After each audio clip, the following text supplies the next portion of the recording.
ট্রেনে কাটা পড়ে মৃত্যু হলো উচ্চ মাধ্যমিকের দুই ছাত্রীর। আর এই ঘটনাকে কেন্দ্র করে রহস্য দানা বেঁধেছে।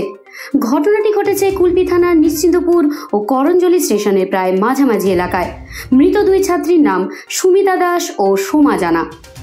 সোমা কাকদ্বীপের জল ট্যাঙ্ক এলাকার বাসিন্দা। সুমিতার বাড়ি সাগরের কোম্পানি ছাড় এলাকায়। তবে সুমিতা কাকদ্বীপের জল ট্যাঙ্ক এলাকায় মামার বাড়িতে থেকে পড়াশোনা করত। পুলিশ ও স্থানীয় সূত্রে জানা গিয়েছে, শনিবার উচ্চ মাধ্যমিকের টেস্ট পরীক্ষা দিয়ে দুজনে স্কুল থেকে বাড়িতে ফিরেছিল। এরপরে দুজনে টিউশন পড়তে যাওয়ার নাম করে বাড়ি থেকে বেরিয়ে যায়। কিন্তু দীর্ঘ সময় কেটে গেলেও দুজনে আর বাড়িতে ফেরেনি। শেষ পর্যন্ত এদিন রাতে দুই পরিবারের লোকজনেরা বিভিন্ন জায়গায় খোঁজাখুঁজি শুরু করেন, কিন্তু কোথাও তাদের খুঁজে পাওয়া যায়নি। এমনকি তাদের পরিবার জানতে পারেন এদিন টিউশন পড়ানো হয়নি। অবশেষে গভীর রাতে দুই ছাত্রীর পরিবার হারুট পয়েন্ট কোস্টাল থানায় যান। সেখানে গিয়েই তারা জানতে পারেন এদিন রাতে দুজন ছাত্রী ট্রেনে কাটা পড়েছে।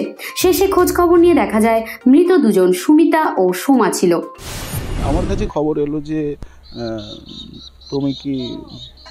তোমার নাম কি? প্রভাংশু দাস। তোমার মেয়ের নাম কি? সুমিতা দাস।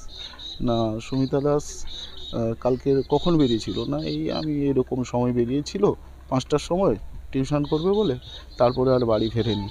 না, জিজ্ঞেস করলো যে সুমিতা দাস কি একটু রোগা করে না মোটা করে? না, আমি বলছি যে না, রোগা করে।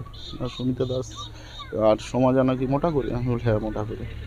এভাবে বলার পরে যে তাহলে কাজ করো, এইভাবে আমাকে সব ডকুমেন্টসগুলো পাঠাও, আর প্রধানের কাছে তো যেতে হবে, আর সাগরে গিয়ে সমস্ত ডকুমেন্টস আনতে হবে, না আনলে তুমি বডিটা পাবে না। আর এগুলো নিয়ে আমার সাথে যোগাযোগ করো, বা আমি যোগাযোগ করছি, নিয়ে তুমি এসে বডি নিয়ে যাও। না, আমি জিজ্ঞেস করিনি, আমি শুধু একটু বুঝেছি স্যার সুমিতা দাস কি মারা গেছে। না, তোমাকে কি করে বলি বলো তো, ওরকমই একটা ঘটনা ঘটেছে।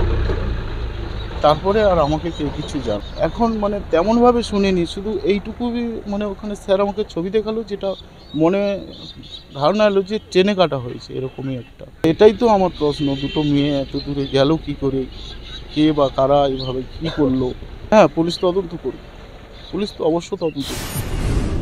তবে মৃত ছাত্রীর পরিবারের পক্ষ থেকে থানায় একটি অভিযোগ দায়ের করা হয়েছে। সেই অভিযোগের ভিত্তিতে পুলিশ 3 বন্ধুকে আটক করে জিজ্ঞাসাবাদ শুরু করেছে।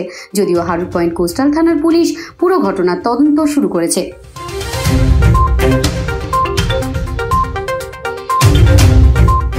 কাকদ্বীপ থেকে বিবি বাংলা নিউজ টিম।